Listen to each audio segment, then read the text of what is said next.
I wasn't raised like a daughter. I was raised like a servant.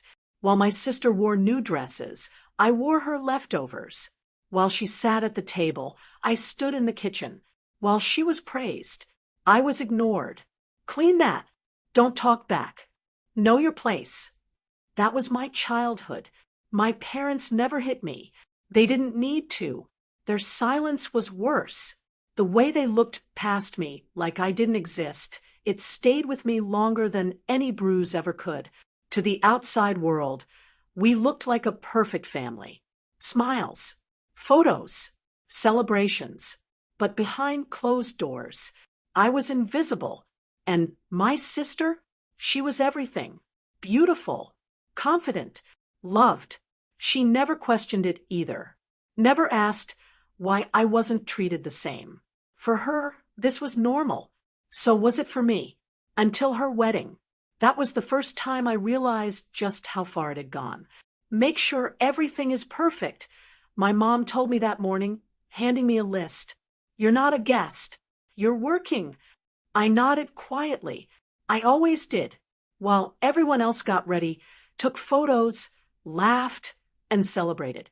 I ran around fixing decorations, serving drinks, adjusting chairs. No dress, no makeup, just a plain outfit that made me blend into the background. Exactly how they liked it. The ceremony started, and I stood in the corner watching my sister walk down the aisle, watching my parents smile proudly, watching a life I was never part of. I felt nothing, not sadness, not anger, just empty. After the ceremony, the reception began. Music played, people laughed, glasses clinked. I was carrying a tray of drinks when it happened. I bumped into someone. The tray tilted slightly, but I caught it just in time. I'm so sorry, I said quickly, lowering my eyes. It's all right, a calm voice replied. I looked up, and for the first time that day, someone was actually looking at me. Not through me, at me. It was the bride's father, and the expression on his face wasn't just surprise. It was recognition. He didn't move, didn't speak, just stared at me like he had seen a ghost. My heart started beating faster. Are you okay? I asked softly, unsure why his reaction felt so intense. Instead of answering, he took a step closer. What's your name? He asked. I hesitated. No one ever asked me that here. Anna, I said quietly. His face changed instantly, like something clicked. Anna, he repeated slowly, almost to himself.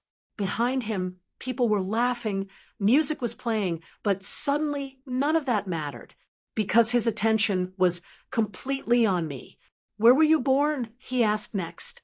I frowned slightly. Why does that matter? Please, he said gently, just answer. Something in his voice made me do it. The city hospital 23 years ago. His hand trembled. That's when I noticed it. His eyes. They looked exactly like mine. The same shape, the same color. A strange feeling crept up my spine. This isn't possible, he whispered.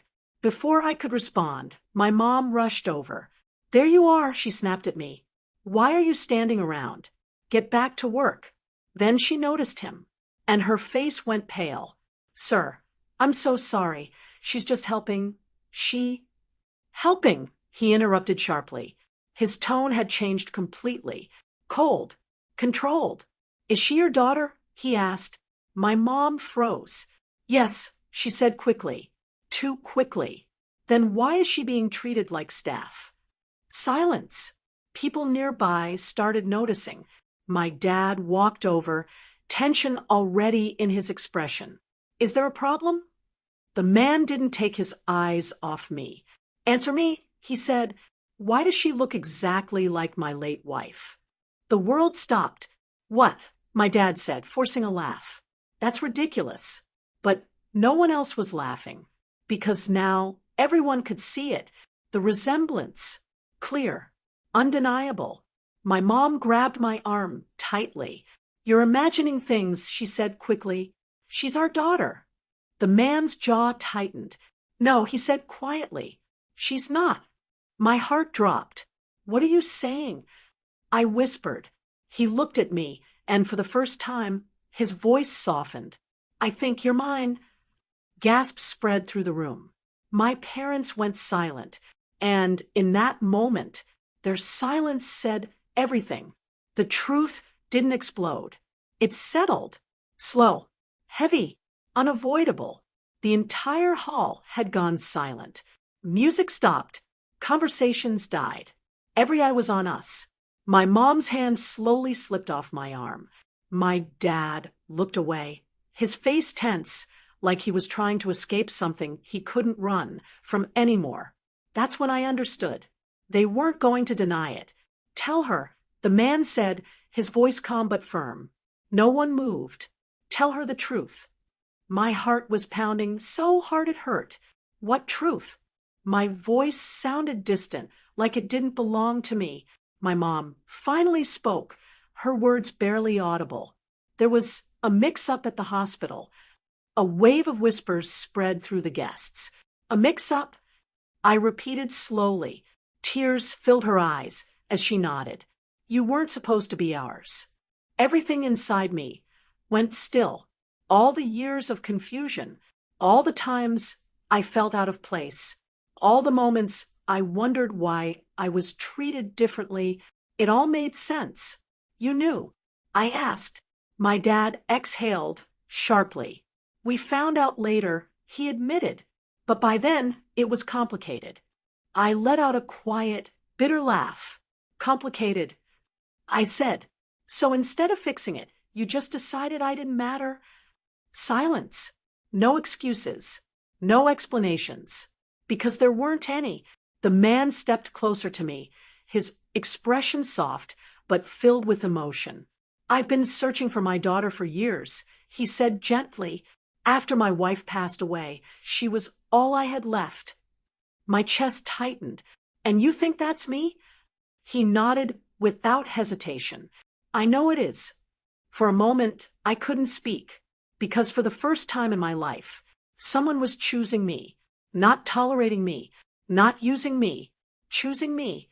I turned back to the people who raised me, the ones I had spent my entire life trying to please, trying to earn love from. I kept asking myself what I did wrong. I said quietly, why, I was never enough for you. My mom broke down crying. My dad stood frozen, still unable to meet my eyes. But there was never anything wrong with me. I continued, my voice steady now. Silence filled the space between us. It was you. Those two words hit harder than anything else. I felt something shift inside me. All the pain I carried for years, it didn't disappear, but it stopped controlling me. The man, my real father, slowly reached out his hand. Come with me, he said softly.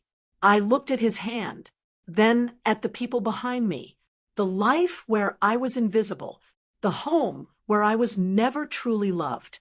For a moment, I hesitated, not because I wanted to stay, but because letting go of everything you've ever known isn't easy. Then I took a breath and made my choice. I placed my hand in his. Gasps echoed around the hall as we turned toward the exit. My mom called my name, her voice breaking.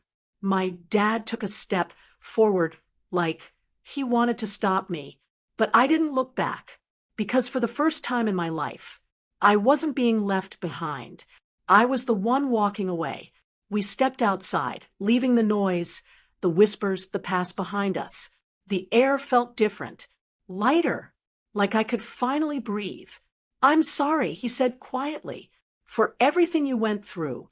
I looked at him, really looked this time, at the man who had been searching for me while I was stuck in a life where I didn't belong. It's okay, I said softly. I made it through. He nodded, his eyes filled with something I had never seen directed at me before. Pride. From now on, he said, you won't have to do it alone. A small smile formed on my face. Not forced, not fake, real, because for the first time, I finally knew where I belonged.